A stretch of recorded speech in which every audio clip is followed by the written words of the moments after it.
Hi all അസ്സലാമു അലൈക്കും എല്ലാവർക്കും നമസ്കാരം. അപ്പോൾ ഇന്നത്തെ വീഡിയോ ഒരു മുട്ട വെച്ചിട്ട് പെട്ടെന്ന് തയ്യാറാക്കാൻ പറ്റുന്ന ഒരു സ്നാക്ക് റെസിപ്പിയാണ് കേട്ടോ. നമുക്ക് ഇഫ്താറിൻ്റെ സമയത്തൊക്കെ തയ്യാറാക്കാൻ പറ്റുന്ന ഒരു അടിപൊളി റെസിപ്പിയാണ്.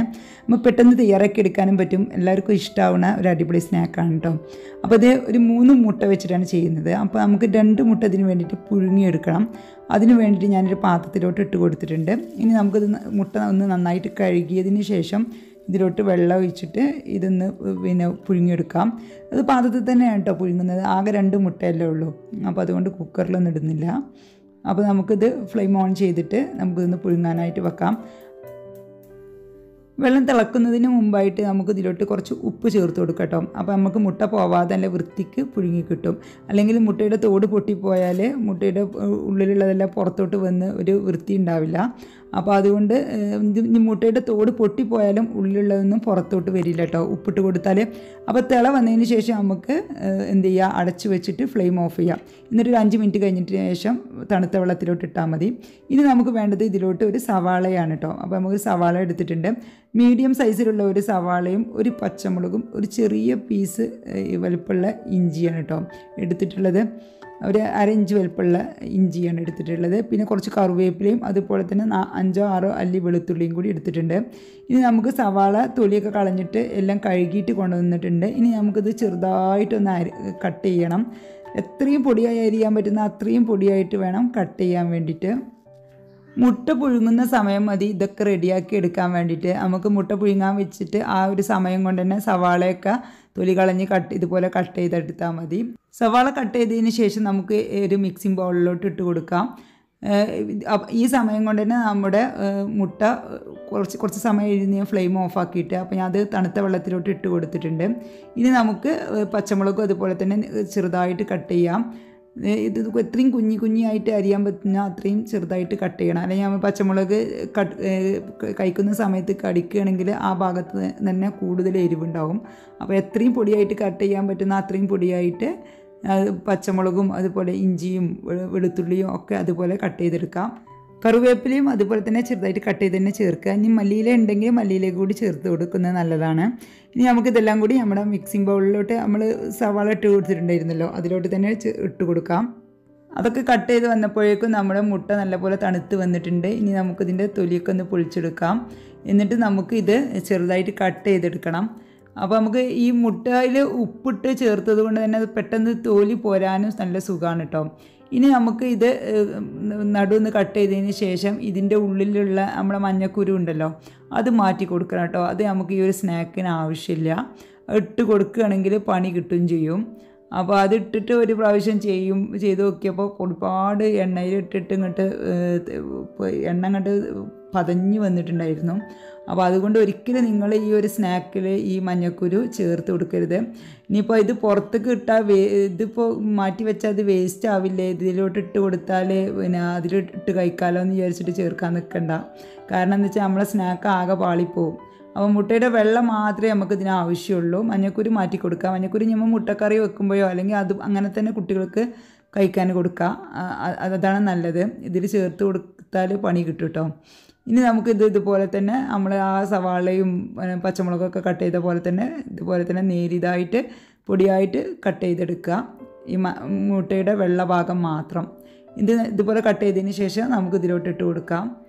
ഇനി നമുക്ക് ഇതിലോട്ട് ആവശ്യത്തിനുള്ള ഉപ്പ് ചേർത്ത് കൊടുക്കാം. പിന്നെ അതിന് ശേഷം നമുക്ക് ഇതിലോട്ട് കുറച്ച് മുളക് പൊടി ചേർത്ത് കൊടുക്കാം. മുളക് പൊടി ചേർത്ത് കൊടുക്കുമ്പോൾ കാശ്മീരി ചില്ലി പൗഡർ ചേർത്ത് കൊടുക്കുന്നതാണ് നല്ലത്, നല്ലൊരു കളറൊക്കെ കിട്ടും. പിന്നെ ഞാനിപ്പോൾ സാധാരണ മുളക് പൊടിയാണ് ചേർത്ത് കൊടുത്തിട്ടുള്ളത്. ഇനി നമുക്ക് ഇതിലോട്ട് കുറച്ച് ചിക്കൻ മസാല ആഡ് ചെയ്യാം. ചിക്കൻ മസാല നിങ്ങളുടെ കയ്യിലില്ല എങ്കിൽ കുറച്ച് ഗരം മസാല പൗഡറും കുറച്ച് കുരുമുളക് പൊടിയും കൂടി ആഡ് ചെയ്താൽ മതി. ഞാനിപ്പോൾ ചിക്കൻ മസാല മാത്രമേ ആഡ് ചെയ്തിട്ടുള്ളൂ, മുളക് പൊടിയും ആഡ് ചെയ്തിട്ടുണ്ട്. ഇനി നമ്മൾ ആദ്യം 3 മുട്ട എടുത്തിട്ടുണ്ടായിരുന്നു. അതിൽ 2 മുട്ടയാണ് നമ്മൾ പുഴുങ്ങിയിട്ട് കട്ട് ചെയ്തിട്ട് ചേർത്ത് കൊടുത്തത്. ഇനി ഒരു മുട്ട നമ്മൾ അങ്ങനെ എടുത്ത് വെച്ചിട്ടുണ്ടായിരുന്നു. ആ മുട്ട ഇതിലോട്ട് പൊട്ടിച്ചൊഴിച്ചിട്ടുണ്ട്. ആ പൊട്ടിച്ചൊഴിക്കുമ്പോൾ മഞ്ഞക്കുരു ഒഴിച്ചിട്ടും കുഴപ്പമില്ല കേട്ടോ. എന്നിട്ട് നന്നായിട്ടൊന്ന് മിക്സ് ചെയ്ത് കൊടുക്കുക. ആ മുട്ടയുടെ വെള്ളത്തിൻ്റെ ഒരു അംശം ഉണ്ടാവുമല്ലോ മുട്ടയുടെ, ആ ഒരു ഇതിൽ വെച്ചിട്ട് നമുക്ക് എത്ര പൊടിയിട്ടാലാണ് അതൊന്ന് നല്ലൊരു നമുക്ക് ബോളായിട്ട് കൈകൊണ്ട് ഉരുട്ടാൻ പറ്റുക അത്രയും അളവിൽ നമുക്കിതിലോട്ട് കടലപ്പൊടി ചേർത്ത് കൊടുക്കുക. അതുകൊണ്ട് കടലപ്പൊടിയുടെ അളവ് കറക്റ്റായിട്ട് പറയാൻ പറ്റില്ല. ഒരു 1/4 കപ്പ് മുതൽ 1/2 കപ്പ് വരെ ചേർത്ത് കൊടുക്കേണ്ടി വരും കേട്ടോ. നമ്മുടെ മുട്ട ചെറുത് വലുതും ചെറുതൊക്കെ ഉണ്ടാവുമല്ലോ. അപ്പോൾ ആ ഒരു ഇതിനനുസരിച്ച് നമ്മൾ ഇതുപോലെ കൈകൊണ്ട് ഇങ്ങനെ പിടിക്കാൻ പറ്റണം. ആ ഒരു പരുവാവുന്നത് വരെ നമുക്ക് കടലപ്പൊടി ചേർത്ത് കൊടുക്കാം. ഏകദേശം ഒരു 1/4 കപ്പ് മുതൽ 1/2 കപ്പ് വരെ ചേർത്ത് കൊടുക്കേണ്ടി വരും. നിങ്ങൾക്ക് കടലപ്പൊടിയുടെ ടേസ്റ്റ് അത്ര വലിയ ഇഷ്ടമില്ലെങ്കിൽ പകുതി ചേർത്ത് കൊടുത്താൽ മതി. പകുതി മൈദപ്പൊടിയും പകുതി കടലപ്പൊടിയും കൂടി ചേർത്ത് കൊടുത്താൽ മതി കേട്ടോ. ഞാനിപ്പോൾ ഇവിടെ ഫുള്ളായിട്ട് കടലപ്പൊടി തന്നെയാണ് ചേർത്ത് കൊടുത്തിട്ടുള്ളത്. ഞാൻ ഏകദേശം ഒരു 1/2 കപ്പ് കടലപ്പൊടി ചേർത്ത് കൊടുത്തിട്ടുണ്ട് കേട്ടോ. 1/2 കപ്പ് ചേർത്ത് കൊടുത്തപ്പോഴാണ് എനിക്ക് ഇതുപോലെ ആയിട്ടുള്ളത്. ഇനി നമുക്കൊരു ചീനച്ചട്ടി അടുപ്പത്ത് വെച്ചിട്ട് ചൂടാവുന്ന സമയത്ത് നമുക്ക് ഓയിൽ ഒഴിച്ചു കൊടുക്കാം. ഓയിൽ ചൂടായതിന് ശേഷം മീഡിയം ഫ്ലെയിമിലോട്ട് ആക്കിയിട്ട് നമുക്കിതൊന്ന് ഫ്രൈ ചെയ്തെടുക്കാം. കുറച്ച് ഇതുപോലെ കയ്യിൽ ഇങ്ങനെ ഉരുട്ടി പിടിച്ചിട്ട് അങ്ങോട്ട് ഇട്ട് കൊടുത്താൽ മതി. നമ്മൾ ബജിയൊക്കെ പൊരിക്കില്ലേ അതുപോലെ തന്നെ നല്ല ടേസ്റ്റി ആയിട്ടുള്ളൊരു സ്നാക്കാണ്. പെട്ടെന്ന് തയ്യാറാക്കി എടുക്കാനും പറ്റും. ഇതിൽ മുട്ട കൂടി ചേർത്തത് കൊണ്ട് നല്ലൊരു വേറൊരു ടേസ്റ്റാണ് കേട്ടോ. പിന്നെ കുട്ടികൾക്കൊക്കെ നല്ല ഇഷ്ടമാവും. ഇതിൻ്റെ പേര് എഗ് 65 എന്നാണ് കേട്ടോ. അപ്പോൾ പേര് പറയാൻ മറന്നുപോയിട്ടുണ്ട്.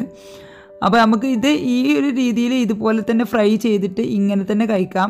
അതല്ല നിങ്ങൾക്ക് കുറച്ചും കൂടി മസാല വേണമെന്നുണ്ടെങ്കിൽ നമുക്കൊരു മസാല തയ്യാറാക്കിയിട്ട് അതിലൊന്ന് കോട്ടിങ് ചെയ്തിട്ട് അങ്ങനെയും കഴിക്കാം.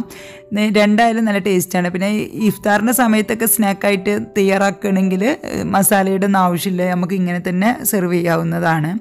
പക്ഷേ ഞാനിപ്പോൾ ഇതിലേക്കൊരു മസാലയുടെ കോട്ടിങ്ങും കൂടി കൊടുക്കുന്നുണ്ട് കേട്ടോ. അപ്പോൾ നമുക്ക് ആദ്യം ഇതൊന്ന് ഫ്രൈ ചെയ്തെടുക്കാം എല്ലാം. അതിന് ശേഷം നമുക്ക് ഇതിലോട്ട് വേണ്ട മസാല തയ്യാറാക്കാം.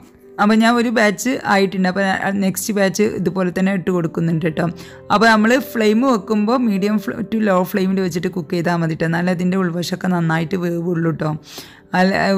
ഹൈ ഫ്ലെയിമിൽ വെച്ച് കൊടുത്തു കഴിഞ്ഞാൽ നമുക്ക് പുറം ഭാഗം കരിഞ്ഞു പോവുകയും ചെയ്യും, ഉൾവശം ശരിക്കും അങ്ങോട്ട് വേവില്ല. അപ്പോൾ ഏകദേശം ഒരു 10 മിനിറ്റ് 8 മിനിറ്റെങ്കിലും വെക്കണം കേട്ടോ.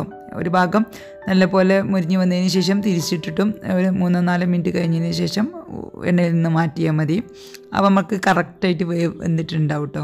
പിന്നെ ഇത് ഫ്രൈ ചെയ്യുന്ന സമയത്ത് ഒന്ന് ശ്രദ്ധിക്കണം കേട്ടോ. നമ്മളിത് മുട്ട പുഴുങ്ങിയിട്ട് മുട്ടയുടെ വെള്ളഭാഗം ഇതിൽ ചെറുതിയ പീസായിട്ട് കട്ട് ചെയ്തിട്ടാണ് ചേർത്ത് കൊടുത്തിട്ടുള്ളത്. ആ വെള്ളഭാഗം എണ്ണയിൽ തട്ടിക്കഴിഞ്ഞാൽ ഈ എണ്ണ കുറച്ച് പൊട്ടിത്തെറിക്കാൻ ചാൻസ് ഉണ്ട് കേട്ടോ. അപ്പോൾ നമ്മളിത് എണ്ണയിലോട്ട് ഇട്ട് കൊടുത്തിട്ട് ഒന്ന് കുറച്ച് വിട്ട് നിൽക്കുക കേട്ടോ. അടുത്ത് നിൽക്കണ്ട, കുറച്ച് വിട്ട് നിൽക്കുക. പിന്നെ കുറച്ച് സമയം കഴിഞ്ഞിട്ട് നമുക്കിത് മറിച്ചിടുന്ന സമയത്തൊന്ന് അടുത്തിട്ട് വന്നിട്ടൊന്ന് മറിച്ചിട്ടാൽ മതി. എൻ്റെത് പൊട്ടിയിട്ടൊന്നുമില്ല, ചില സമയത്ത് പൊട്ടിത്തെറിക്കാറുണ്ട്, അതാണ് ഞാൻ പറഞ്ഞത്. അപ്പോൾ നമുക്ക് നമ്മുടെ ദേഹത്തോട്ടൊക്കെ എണ്ണ പൊട്ടിത്തെറിക്കാൻ ചാൻസ് ഉണ്ട് കേട്ടോ. അപ്പോൾ അതൊന്ന് ശ്രദ്ധിക്കട്ടോ. അതൊന്ന് ശ്രദ്ധിച്ചിട്ടില്ലെങ്കിൽ പിന്നെ ഞാൻ പറഞ്ഞിട്ടില്ലെങ്കിൽ നിങ്ങൾ ശ്രദ്ധിച്ചിട്ടില്ലെങ്കിൽ ചിലപ്പോൾ എണ്ണ പൊട്ടിത്തെറിച്ചാലോ. അപ്പോൾ അതാണ്, ഒന്ന് കെയർ ചെയ്താൽ മതി. ഇങ്ങനെ മുട്ടയുടെ സ്നാക്ക് ഇതുപോലെ ഉണ്ടാക്കുമ്പോൾ ഇടയ്ക്ക് പൊട്ടിത്തെറിക്കാറുണ്ട്, അതാണ് ഞാൻ പറഞ്ഞിട്ടുള്ളത്. എനിക്ക് അനുഭവം ഉണ്ടായിട്ടുണ്ട്. പക്ഷെ ഇന്ന് പൊട്ടിത്തെറിച്ചിട്ടൊന്നുമില്ല കേട്ടോ. ഇത് ഞാൻ കുഞ്ഞായിട്ടല്ലേ കട്ട് ചെയ്തത്, അതുകൊണ്ടായിരിക്കും. കുറച്ച് വലിയ പീസൊക്കെ ആയാൽ ആ വെള്ളഭാഗം എണ്ണയിൽ തട്ടുമ്പോഴാണ് മുട്ടയുടെ വെള്ള ഉണ്ടല്ലോ, അത് എണ്ണയിൽ തട്ടുമ്പോഴാണ് പൊട്ടിത്തെറിക്കാറുള്ളത്. ഇനി നമുക്ക് ഇതിലോട്ടൊരു മസാല തയ്യാറാക്കാൻ വേണ്ടിയിട്ട് ഞാനൊരു പാന് വെച്ചിട്ടുണ്ട്. ഇതിലോട്ട് വെളുത്തുള്ളി കുഞ്ഞായിട്ട് കട്ട് ചെയ്തത് ഇട്ട് കൊടുത്തിട്ടുണ്ട്. നമ്മൾ ആ സ്നാക്ക് ഫ്രൈ ചെയ്ത എണ്ണയിൽ നിന്ന് കുറച്ച് എണ്ണയാണ്, ഒരു 1/2 ടേബിൾ സ്പൂണോളം ഓയിലാണ് ഒഴിച്ച് കൊടുത്തിട്ടുള്ളത്. ഇനി നമുക്ക് ഇതിലോട്ട് കുറച്ച് കറിവേപ്പിലയും അതുപോലെ തന്നെ പച്ചമുളകും ചേർത്ത് കൊടുത്തിട്ടുണ്ട്. പച്ചമുളക് കട്ട് ചെയ്യാതെ കേട്ടോ ചേർത്ത് കൊടുക്കേണ്ടത്. ഇനി വെളുത്തുള്ളിയും പച്ചമുളകും കറിവേപ്പിലയും എണ്ണയിൽ കിടന്നിട്ട് മൂത്ത് നല്ലൊരു സ്മെല്ല് വരണം. ആ സമയത്ത് നമുക്ക് ഇതിലോട്ട് മുളക് പൊടിയാണ് ചേർത്ത് കൊടുക്കേണ്ടത്. അപ്പോൾ നമ്മുടെ സ്നാക്കുകളൊക്കെ ഞാൻ ഇതുപോലെ ഫ്രൈ എടുത്തിട്ടുണ്ട് കേട്ടോ. അപ്പോൾ നമുക്ക് ഇതുപോലെ തന്നെ കഴിക്കാൻ പറ്റും. ഇതുപോലെ തന്നെ ഈ ഒരു മസാലയുടെ ഒന്നും ആവശ്യമില്ല, അതുപോലെ തന്നെ നമുക്ക് സെർവ് ചെയ്യാം. ഇഫ്താറിൻ്റെ സമയത്തൊക്കെ നല്ല ടേസ്റ്റ് ആയിട്ട് കഴിക്കാൻ പറ്റുന്ന നല്ലൊരു അടിപൊളി സ്നാക്കാണ്. എഗ് 65 ആണ് കേട്ടോ അതിൻ്റെ പേര്. ഇനി നമുക്ക് ഇതിലോട്ട് കുറച്ച് കാശ്മീരി ചില്ലി പൗഡർ ചേർത്ത് കൊടുക്കാം. എന്നിട്ട് ഈ എണ്ണയിൽ കിടന്നിട്ട് നല്ലപോലെ ഒന്ന് പച്ചമണം ഒന്ന് മാറട്ടെ.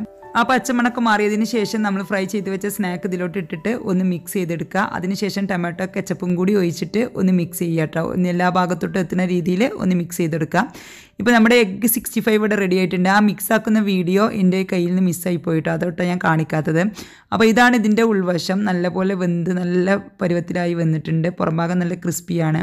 പിന്നെ നമ്മൾ ഈ മസാലയിൽ കോട്ട് ചെയ്യുന്നത് കൊണ്ട് മസാലയൊക്കെ ടേസ്റ്റ് ഇഷ്ടമുള്ളവർക്കൊക്കെ നല്ല ഇഷ്ടമാവുന്ന ഒരു അടിപൊളി സ്നാക്കാണ്. മസാല ഇഷ്ടമില്ലാത്തവർക്ക് നമ്മൾ ലാസ്റ്റ് ചെയ്ത ആ ഒരു സ്റ്റെപ്പ് ചെയ്യേണ്ടതെന്ന് വെച്ചാൽ മതി. ടൊമാറ്റോ കെച്ചപ്പ് ഇതിലോട്ട് ചേർത്ത് മിക്സ് ചെയ്തത് കൊണ്ട് തന്നെ കഴിക്കുന്ന സമയത്ത് പിന്നെ കുത്തി കഴിക്കേണ്ട ആവശ്യമില്ല. ഇനിയിപ്പോൾ ഇത് ചേർത്ത് കൊടുത്തില്ല എങ്കിൽ ഇത് കഴിക്കുന്ന സമയത്ത് ടൊമാറ്റോ കെച്ചപ്പ് കൂട്ടി കഴിച്ചാലും മതി. നല്ല ഇഷ്ടമാവും, കുട്ടികൾക്കും വലിയവർക്കൊക്കെ ഇഷ്ടമാവുന്ന ഒരു അടിപൊളി സ്നാക്കാണ്. നമുക്ക് പെട്ടെന്ന് തന്നെ റെഡിയാക്കി എടുക്കാനും പറ്റും.